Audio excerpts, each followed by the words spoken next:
আশা করছি সবাই সুস্থ আছেন। আপনারা নিশ্চয়ই আজকে থাম্বনেল দেখে বুঝে গেছেন যে আজকে ভিডিওটা একটা কম্প্যারিজন ভিডিও হবে। সেটা হচ্ছে আমার হাতে থাকা এই দুটো বই নিয়ে। আসলে বইয়ের কম্প্যারিজন ভিডিও এটাই প্রথমবার বানাচ্ছি, তবে আমার মনে হচ্ছে আপনারা ভিডিওটা এনজয় করবেন। তার থেকে বড় কথা হলো, কারো যদি এই ভিডিওটা দরকার না হয় তারা এই ভিডিওটা স্কিপ করে যেতে পারেন। আর যদি বিশেষ করে যারা যারা লাইফের বিভিন্ন জিনিস নিয়ে চিন্তা করতে চান একটু ধর্মীয় দৃষ্টিকোণ থেকে, তাদের ক্ষেত্রে এই দুইটা বই খুব বেশি ফ্রুটফুল হবে আমি বলতে পারি। সেটা আপনি হিন্দু ধর্মাবলম্বী হন কিংবা যদি কোনো বিধর্মীয় হন, ইসলাম কিংবা খ্রিস্টান ধর্মাবলম্বী বা বৌদ্ধ ধর্মাবলম্বী হলেও আপনার এই দুইটা বই কিন্তু আপনার লাইফে ভালো প্রভাব ফেলতে সাহায্য করবে বলে আমার ধারণা। কারণ হচ্ছে এই দুইটা বই পড়লে আপনি প্রতি মুহূর্তেই আপনার চিন্তা চেতনা পাল্টে যাবে। সেটা কীরকম হতে পারে, যেমন আপনি যদি আমার সাথে মুখোমুখি কথা বলেন, আপনি কথা বলার সময় কোন জিনিসগুলো ফলো করবেন কিংবা এইভাবে কথা বললে সেটা কেউ ভালোভাবে নিবে আপনি সেটা জানতে পারবেন। এটা কিন্তু আসলে মোটিভেশনাল ক্যাটাগরির কোনো বই না, কিংবা অনেকটা আত্ম উন্নয়নমূলক বলতে পারেন। মোটিভেশনাল মানে সচরাচর যে ধরনের মোটিভেশনাল বইগুলো আমরা দেখে থাকি, এটা কিন্তু সেরকম মোটিভেশনাল কোনো বই না। এটা একেবারেই ধর্মীয় দৃষ্টিকোণ থেকে, এবং বিশেষ করে আপনি পড়লে বুঝতে পারবেন বিষয়গুলো। তো এই দুইটা বই আমার হাতে যে দুটো বই রয়েছে, এই দুটো বইয়ের মধ্যে আসলে পার্থক্য কি? দুটোই কিন্তু চাণক্য নীতি, এটাও চাণক্য নীতি, এটাও চাণক্য নীতি। তো আপনি কোন বইটা চুজ করবেন কিংবা আপনি আসলে কি পছন্দ করলে কোন বইটা চুজ করবেন, সেটা হচ্ছে বলার জন্য আমি এই ভিডিওটা আপনাদের সামনে তৈরি করতেছি। তো চাণক্যকে নিয়ে আমি কিছু বলতে চাই না। চাণক্য ছিলেন রাজা চন্দ্রগুপ্ত মৌর্যের একজন উপদেষ্টা এবং মন্ত্রী। তিনি মন্ত্রী হওয়া সত্ত্বেও তিনি কিন্তু কখনো প্রাসাদে থাকতেন না, তিনি প্রাসাদের বাইরে একটা কুটিরে অবস্থান করতেন। সেটা আপনারা এই দুটো বই পড়লে কিংবা উইকিপিডিয়াতে সার্চ করলে চাণক্যকে নিয়ে, তাহলে আপনারা সেটা পেয়ে যাবেন কিংবা বুঝতে পারবেন তিনি কতটা সাধারণ জীবনযাপন করতেন এবং তিনি তার লাইফে যে বিষয়গুলো মেনে চলে আসলে তার দৈনন্দিন কাজগুলো সম্পন্ন করতেন, মূলত সেটা নিয়েই এ দুটা বই। তো এখানে একটা বই রয়েছে দেখতে পাচ্ছেন, এটা হচ্ছে চাণক্য শ্লোক ও চাণক্য নীতিসূত্র, আর এটা হচ্ছে শ্রীল প্রভুপাদের দৃষ্টিতে চাণক্য নীতি বা চাণক্য নীতিশাস্ত্র। তো দুটো বইয়ের মধ্যে কিন্তু আসলে ডিফারেন্স আছে, এবং ডিফারেন্স থাকার কারণে কিন্তু আমি দুটো বই কিনেছি।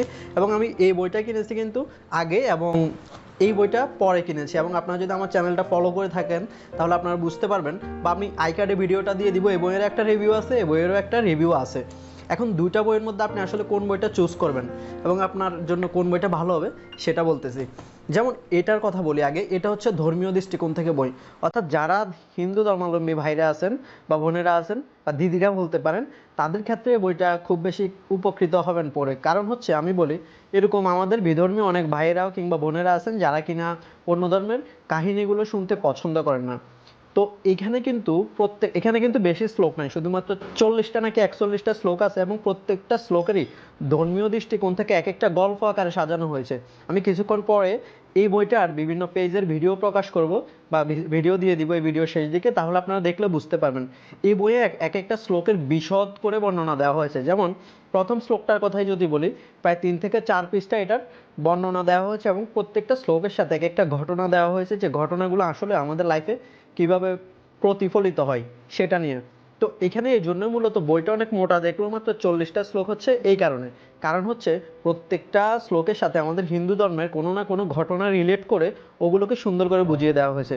আর এই যে বইটা দেখতে পাচ্ছেন, এই বইটা কিন্তু শুধুমাত্র আপনি হিন্দু ধর্মাবলম্বী না হলেও আপনি যে ধর্মেরই হন না কেন, আপনি এই বইটা পড়তে পারবেন। এবং আমি শিওরলি বলতে পারি, আপনার প্রতিটি স্টেপে এই বইটার যে কথাগুলো বা শ্লোকের যে মর্মার্থগুলো সেটা আপনার কাজে দিবে বলতে পারি আমি।